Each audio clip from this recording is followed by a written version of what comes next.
As a comparison, we have a little handheld pocket stream light, 120 lumens. Gonna lead out to the fence here. Really hard to pick up on the camera there. You can see it kind of shines over there. It's my kids' toys. We'll go up to the trees and see if you can see it up there, maybe not. Here is a Streamlight TLR1-HL. This is the 800 lumens. You should be able to see this one. And over there, you see my kids' toys in the corner. And back, up in the trees, way up in the sky. So you can see pretty good with that one.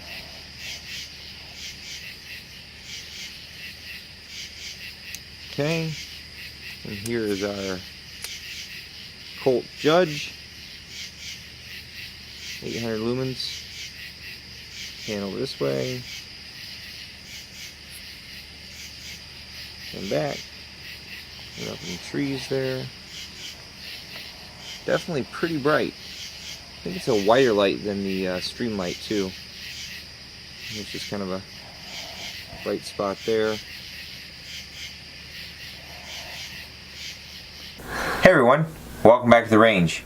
Did you know Colt made flashlights? Well, I didn't either, but now you know, and knowing is half the battle. G.I. Joe! I got this little beauty a little while ago for review and have been extensively using it for my daily flashlight needs. Say hello to the Colt AMRAM 800 Judge. At 4.4 ounces and 5.260 inches long with a diameter of 0.944, it's very thin and sleek. At 800 lumens, it puts out a ton of light. My previous go-to home flashlight was this no-name Sportsman's Guide 800 lumen model. I think I paid about 50 bucks for it at the time. It has one of the longer rechargeable batteries in it. It does its job, but it's not the greatest flashlight in the world. The Judge packs quite a few features and MSRP is a respectable $130. Of course, it's made from very thick aluminum. It has double O-rings here on the switch battery end. Two blue ones, in fact. There they are. Good threads there.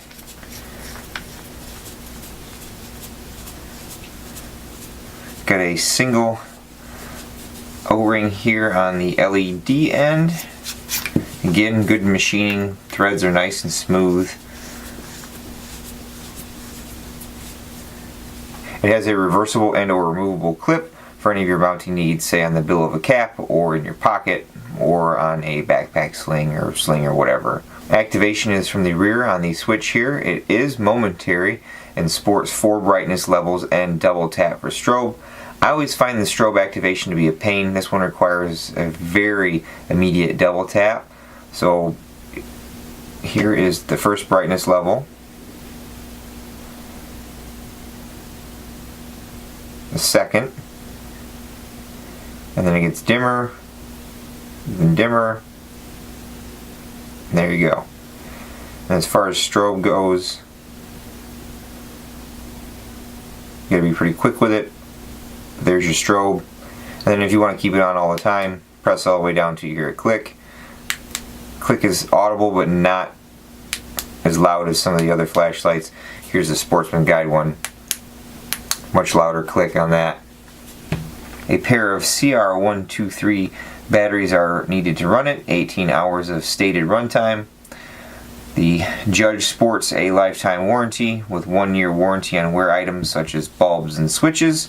As you all know, I tend to go above and beyond on the channel for tests. I was trying to think of what to subject this light to, and we came up with a visit to Mr. Thermotron. Alright, so we have our Colt 800 lumen Judge. We're going to turn it on, put it in our Thermotron, set it to -60 and see if it keeps on ticking. So our Colt Judge is in our Thermotron. We got the set point set to -65 degrees Celsius. We'll let this run for about an hour and a half or so. Check it every 10 minutes and see if the performance starts to diminish at all. We'll kind of look at the beam and see how bright it is. Front row R.A.N.G.E. About 20 minutes have passed at negative 65 degrees Celsius, 54% humidity, and we lost our light. I think maybe we'll let it warm back up and see if it will turn back on. This could be a limitation of the batteries, not necessarily the flashlight itself. So negative 60 was too cold for the batteries. We put some fresh batteries in it and fire right up. So we will set it now maybe to negative 40 degrees. 526. So negative 40 seems to be a happy point with our Mr. Duracell batteries. We've had them in there for about 15 minutes. There we go. We'll leave it in there another 15. Brightness seems to be still pretty good. And then we'll crank it back up to negative 60 and see maybe just if it was a limitation to the included batteries. Still going. We're at another 15 to 17 minutes.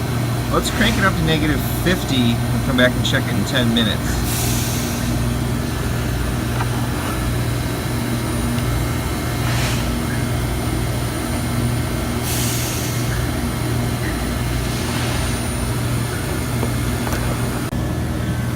We are out now, negative 50 degrees Celsius. Another 10-15 minutes have gone by. Our flashlight is still working. Let's crank that back up to negative 60. Maybe it's just the batteries. It's getting a little dim, but it's still going at negative 60 now. We are holding at negative 59 degrees Celsius. Our flashlight is starting to get pretty dim. Again, it's probably a limitation of the batteries. The electronics of the flashlight seem to be holding up just fine. So we're going to stop this test at this point.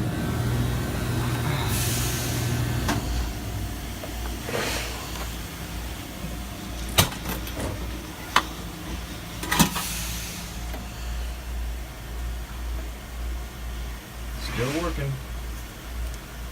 The switch is, can't turn it off.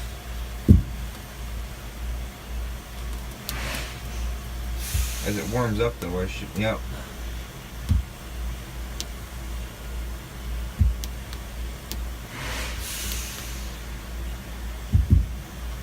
She's cold.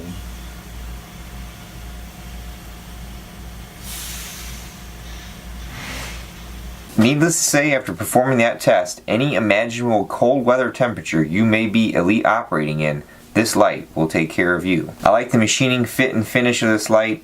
The different machine surfaces really help keep a good grip on it, barehanded or with gloves. Being that the activation switch can be momentary, you can use the light without someone hearing the switch click on. If I had to fault the light for one thing, it's that it's assembled in China. No mention of where the parts are sourced though, but wouldn't mind seeing it made in the USA. Of course that may add to cost, but it seems fitting to me that Colt is a household USA name, so why not? I don't want to nut and fancy this light to death, so I'll leave the video asking for any tests that you may want to see performed on this light next.